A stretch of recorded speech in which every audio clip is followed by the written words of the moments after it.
Meus queridos e amados irmãos, sejam muito bem-vindos ao canal EBD Sim Senhor, o canal que é exclusivo para a Escola Bíblica Dominical. Na lição dos adultos, estamos estudando o corpo de Cristo, origem, natureza e vocação da Igreja no mundo. Chegamos à lição de número 8, que tem por título A Disciplina da Igreja. Eu já inicio fazendo uma pergunta. Na atualidade, você identifica que a igreja sabe muito bem disciplinar aquele que cometeu uma falta contra a palavra de Deus e a comunhão com os irmãos? Se sim, deixa o teu comentário e a tua experiência relacionado a isso também. Nessa lição nós veremos os diversos conceitos de disciplina. Nós faremos a exegese da leitura bíblica em classe de Hebreus 12, do 5 ao 13. Nós analisaremos os três tópicos e a sua coerência bíblica e teológica, com o objetivo principalmente de mostrar qual é o propósito da disciplina, mostrar biblicamente que o castigo, a disciplina, a correção e a punição exercitam os servos de Deus para que sejam aperfeiçoados e não caiam no engano do diabo e do pecado. Então te convido a ficar conosco até o final. Você está no canal EBD Sim Senhor, o canal que é exclusivo e que é 100% nordestino, paraibano e campinense. Tome comigo a leitura bíblica em classe, Hebreus 12, do 5 ao 13. E a exegese desse texto ela é profunda para termos uma compreensão do que será estudado nesta lição. O primeiro versículo diz: E já vos esquecestes da exortação que argumenta convosco como filhos. Filho meu, não desprezes a correção do Senhor, e não desmais quando por ele fores repreendido.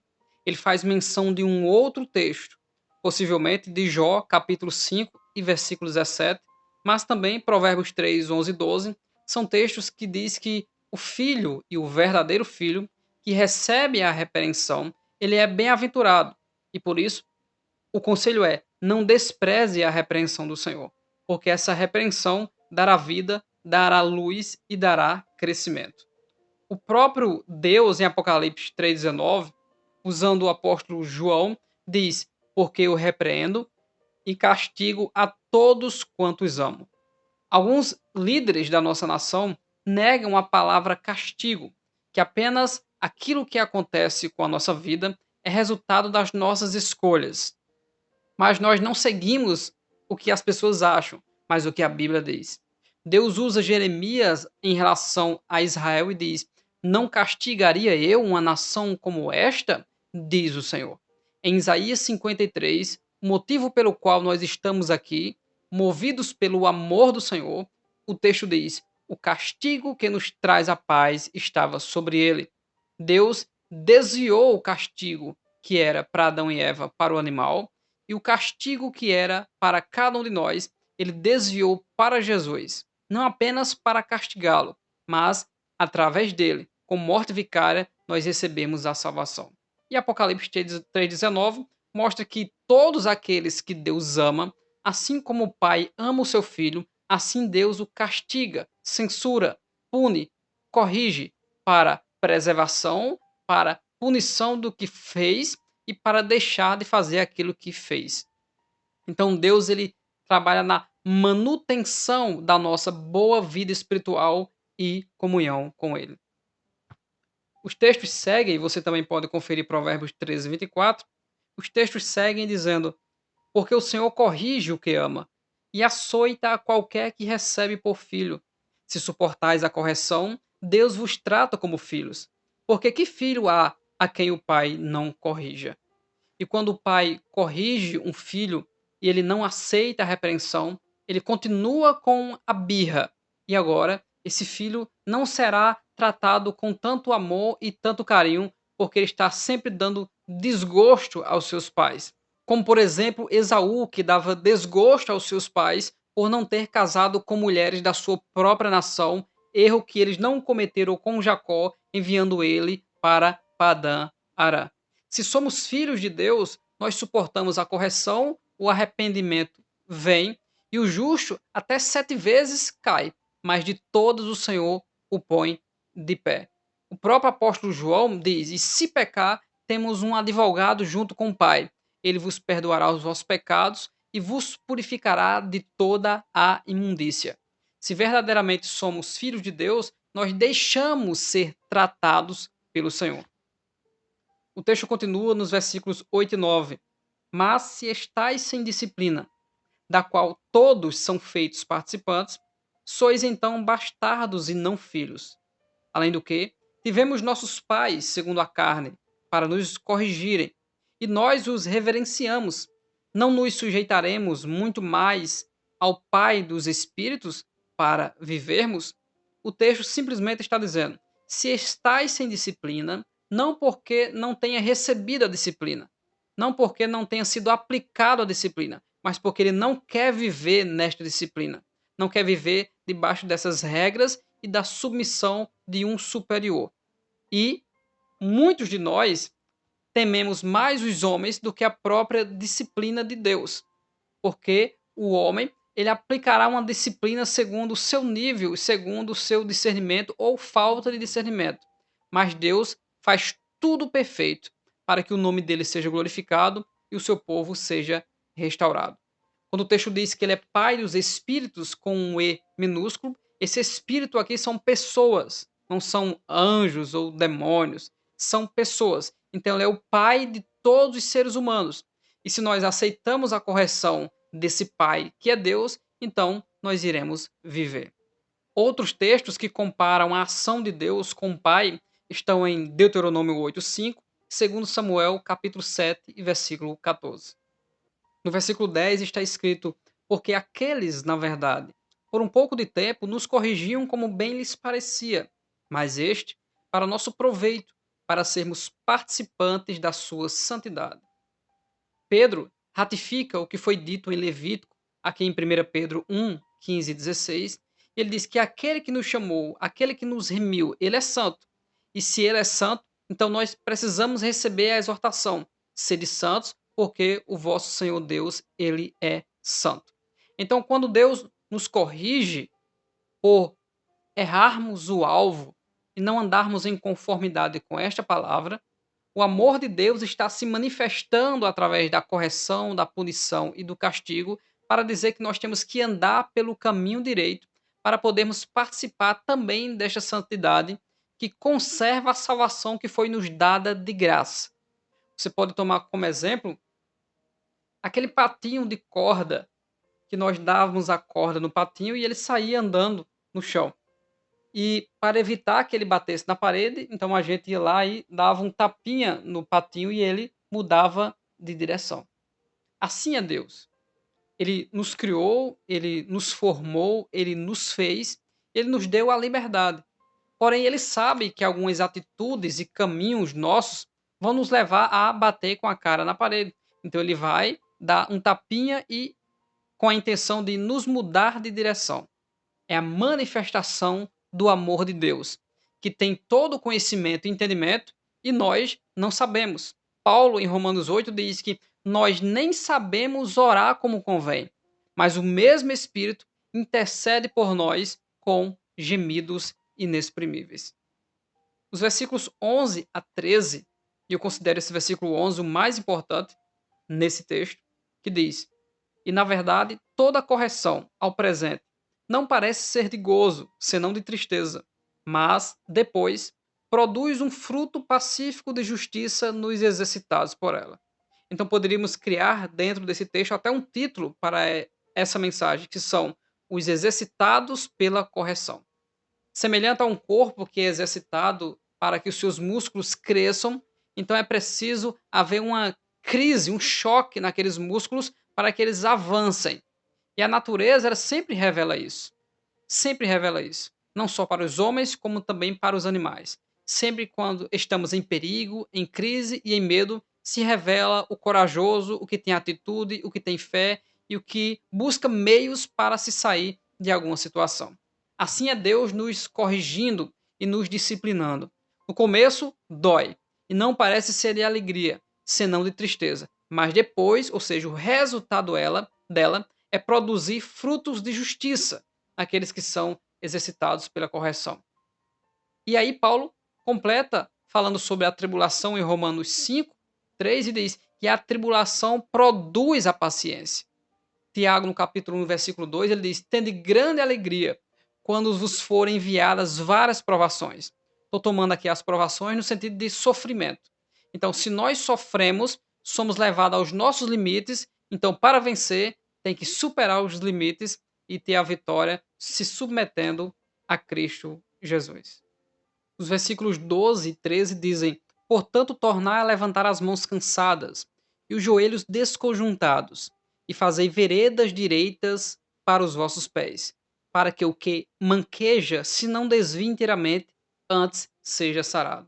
Tiago, no capítulo 1, no versículo 12, ele diz que bem-aventurado é aquele que suporta com perseverança a provação, porque depois de ter sido aprovado, receberá a coroa da vida, a qual o Senhor prometeu aos que o amam. Veja, Deus prova, aprova e depois provê. Podemos usar a parte da aprovação para entender que depois de todo o processo existe a providência, o crescimento, a bênção, a iluminação. Assim é também quando o Senhor nos censura. Textos e outras referências para tornar a levantar as mãos cansadas e os joelhos desconjuntados estão em Isaías 35:3. Em Isaías 42, versículo 3, o texto diz: a cana trilhada não quebrará, e nem apagará o pavio que fumega. Será que a disciplina da igreja da atualidade é uma disciplina que torna a levantar as mãos e os joelhos dos que estão cansados e ajuda eles a se colocar de pé e andar na vereda direita da justiça? Ou é uma disciplina com uma intenção de excluir para que se desvie aquela pessoa, para que a impureza saia do meio do povo, como se fosse na época de Josué e Acã?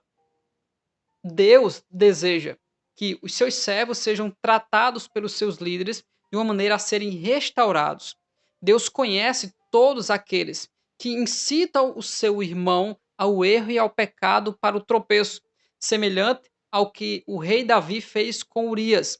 Ai daquele que dá de beber ao seu próximo para descobrir a sua nudez ou para o encaminhar ao pecado.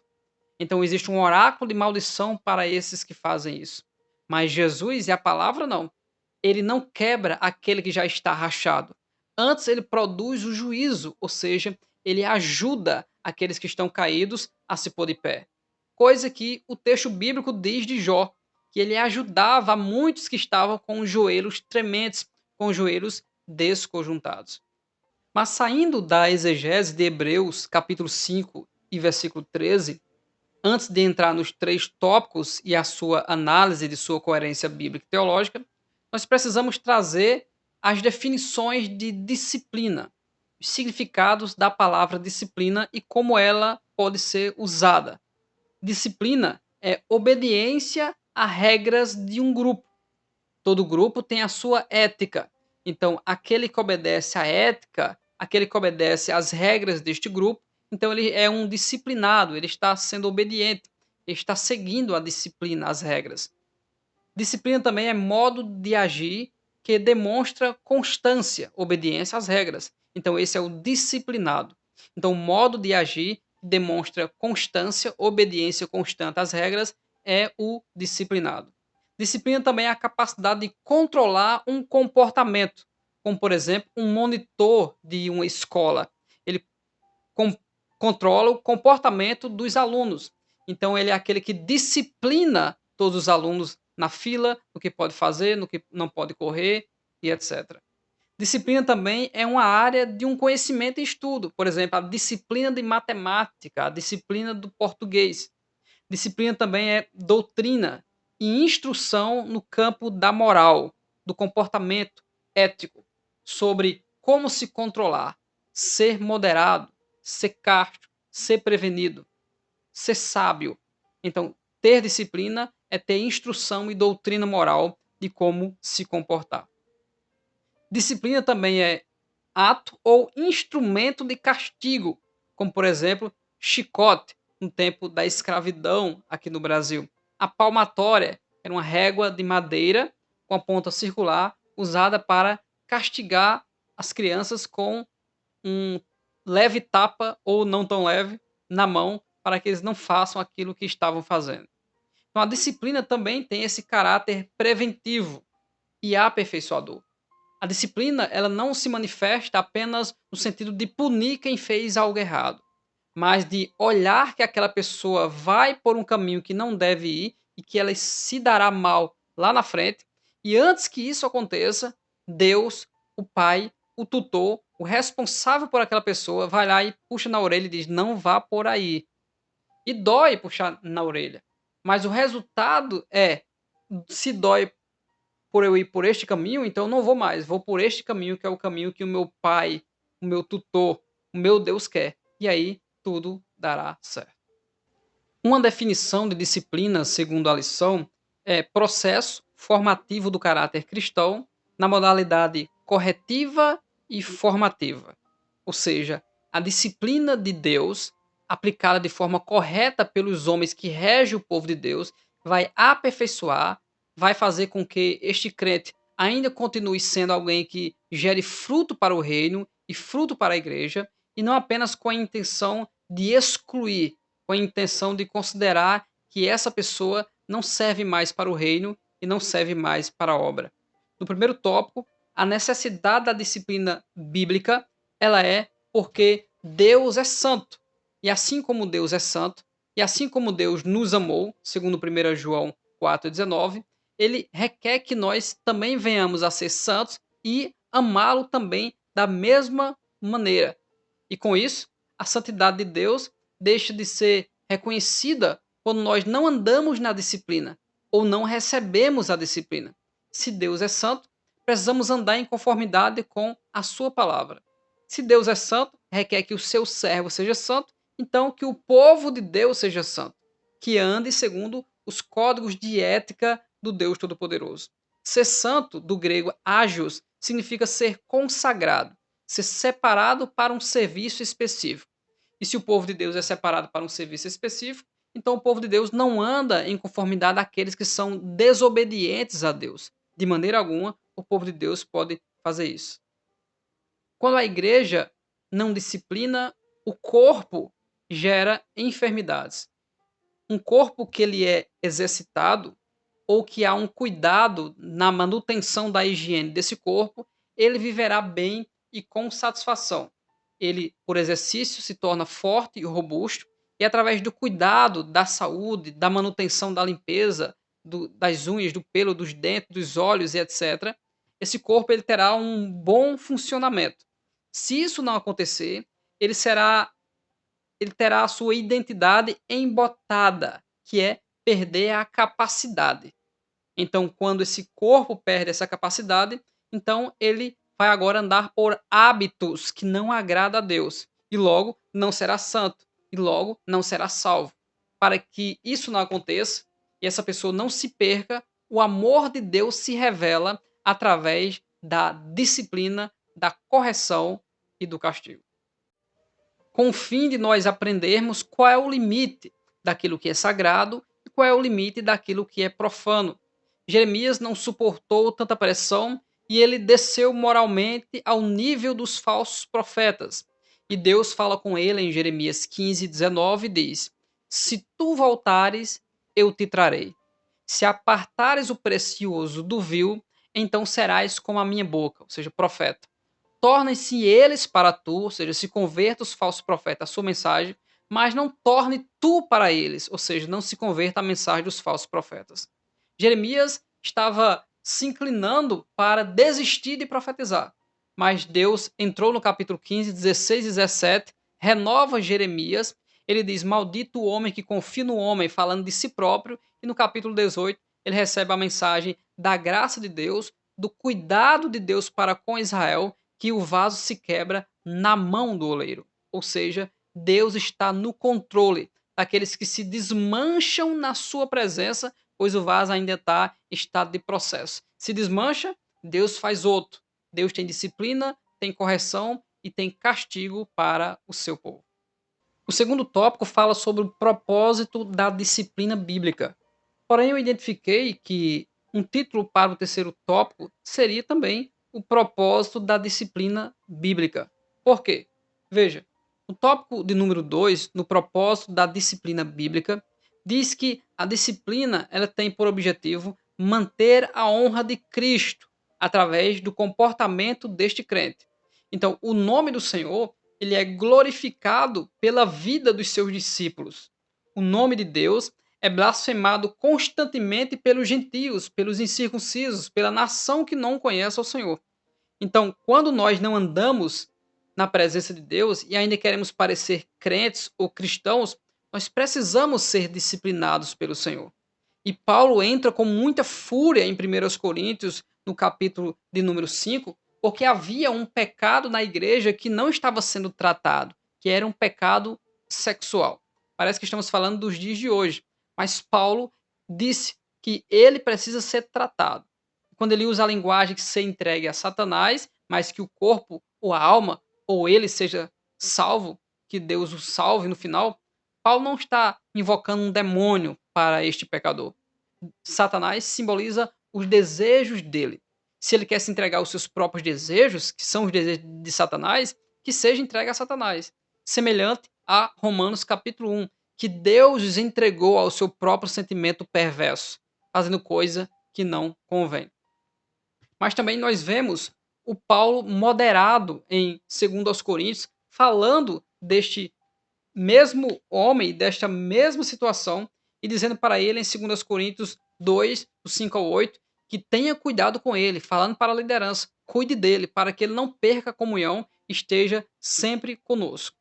Então, o julgamento divino, ele tem que entrar. Muitas pessoas estão com dificuldade de aplicar uma disciplina porque estão interpretando a graça e o amor de Deus como uma libertinagem, como uma permissão de Deus que pessoas em específico vivam a vida de pecado.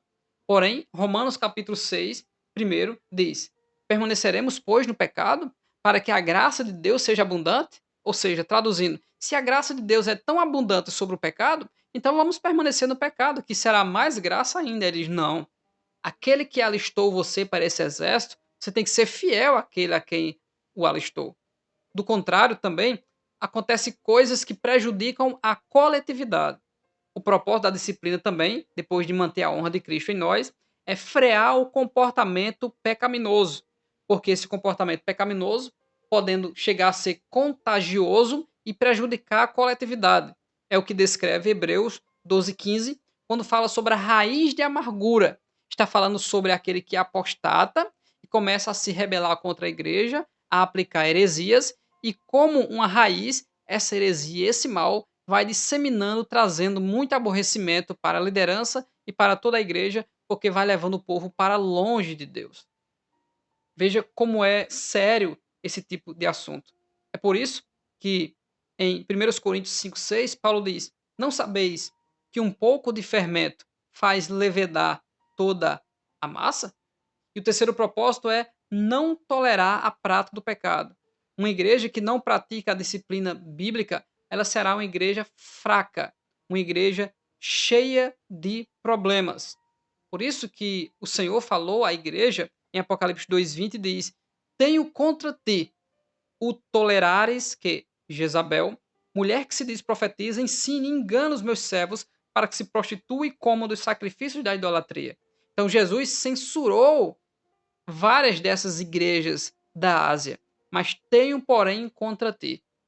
Se a liderança não tiver peito, coragem, mas também amor para encaminhar o pecador a uma disciplina, a uma repreensão, então esta pessoa não tem amor de um pai para com o filho e desejará a ruína da própria pessoa, porque andará nos seus pecados e perecerá nos seus pecados. Quem ama, corrige. Quem ama, censura. Quem ama, critica. Quem ama, faz por onde aquele sempre andar na presença de Deus. Sabe por que muitos líderes estão em pecado e muitas vezes não conseguem nem enxergar isso? Estão se sentindo bem e conformados nos seus pecados, por conta de muitos obreiros que o cercam, desejando posições eclesiásticas, eles não ousam criticar e nem censurar a sua liderança por nada. Então é uma liderança que não tem amigos. Tem pessoas que são os aproveitadores de posição e poder eclesiástico. E tudo que essa liderança fizer ou falar, eles riem, eles acham bonito e apoiam tudo. Parece Natan no primeiro sentimento ou discurso com Davi. Quando Davi queria fazer o templo, Natan, vai e faz tudo que está no teu coração, porque Deus será contigo. Mas Deus fala com Natan e diz: volte lá e diga a ele: a qual das tribos de Israel eu pedi para que fizesse um templo para mim? Habitaria Deus em templos feitos por mãos humanas? Então ele queria dar um apoio a Davi porque era o rei. Então nós não podemos apoiar alguém que seja um superior na posição eclesiástica se essa pessoa estiver errada. De maneira alguma. Porque a ética de Deus ela é soberana e ela está acima de qualquer pessoa. Se amamos os nossos líderes, se amamos os nossos irmãos, se amamos as pessoas a quem fazemos a obra de Deus, se há algo que deve ser censurado, ela vai censurar o ensino da verdade e, através das lideranças superiores, chamar para a conversa e também aplicar a disciplina que convém. No terceiro tópico, ele chama de as formas da disciplina bíblica e eu ainda continuo chamando de o propósito da disciplina. Porque no tópico 2, qual o propósito? Manter a honra de Cristo em nós, frear o comportamento pecaminoso daquele que está caminhando para o pecado e não tolerar a prática do pecado, combater a prática do pecado. Já no terceiro tópico, ele chama de as formas de disciplina bíblica. Primeira, a forma de corrigir, porque que filho há a quem o pai não corrige? Segundo Hebreus 12, versículo 7. Então, corrigir. E se não for corrigido, a tendência é que o tal comportamento se torne um hábito. Mas o objetivo da disciplina é trazer a restauração. Por isso que a segunda forma é a forma de restauração, do grego catartizo, que significa restaurar ou encaminhar para reconciliação, para se fazer reparos, para que ele volte a ser alguém útil na obra de Deus. Então, se está com defeito, vai para o reparo e volta a trabalhar para o Senhor de novo, voltando para a comunhão da igreja, como está descrito em 2 Coríntios, capítulo 2. E a disciplina no sentido de exclusão. Quando a disciplina é aplicada no sentido de punição ou de exclusão? Quando este não recebe a disciplina. Então ele não vai ser tratado como filho. Ele não está numa condição de restauração. O líder quer disciplinar ele se revolta contra o líder, pratica uma insurreição, processa, faz um monte de coisa, não aceita, né, se ensoberbece, sai da igreja, às vezes abre até a sua própria igreja e por aí vai. Então esse ele deve ser punido. Mateus 18, 18 diz: em verdade vos digo que tudo que ligardes na terra será ligado no céu, e tudo que desligardes na terra será desligado no céu.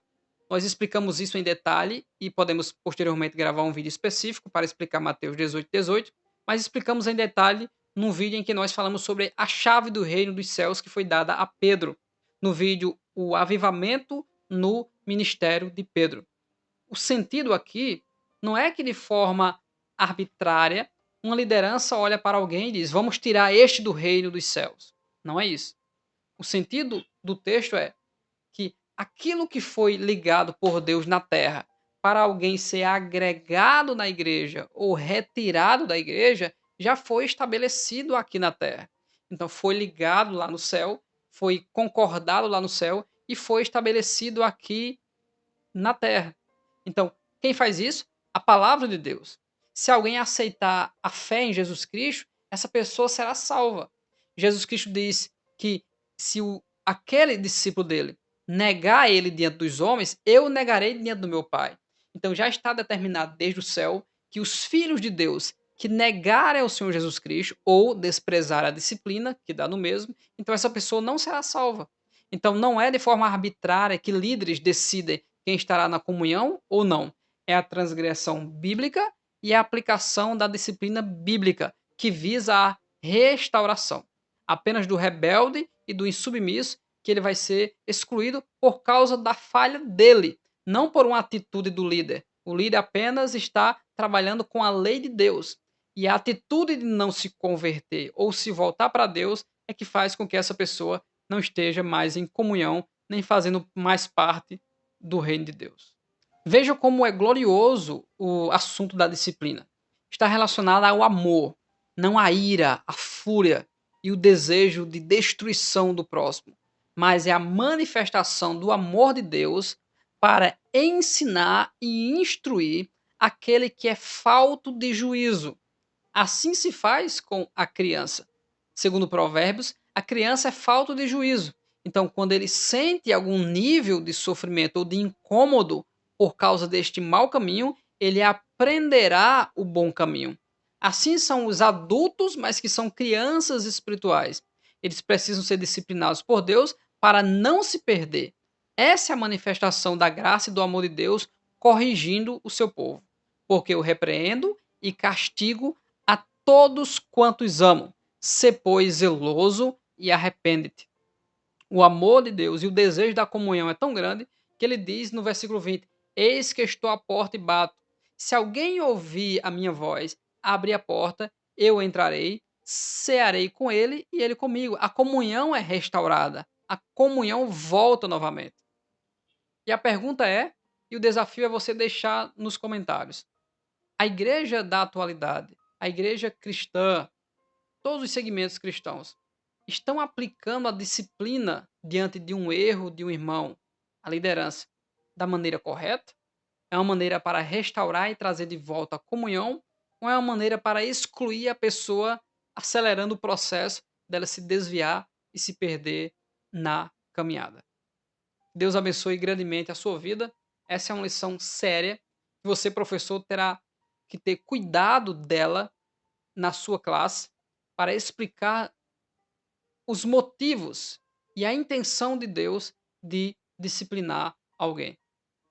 Que Deus abençoe grandemente a sua vida no nome de Jesus e na semana que vem nós estaremos estudando a lição de número 9, o batismo, a primeira ordenança da igreja. Que Deus abençoe grandemente a sua vida no nome de Jesus.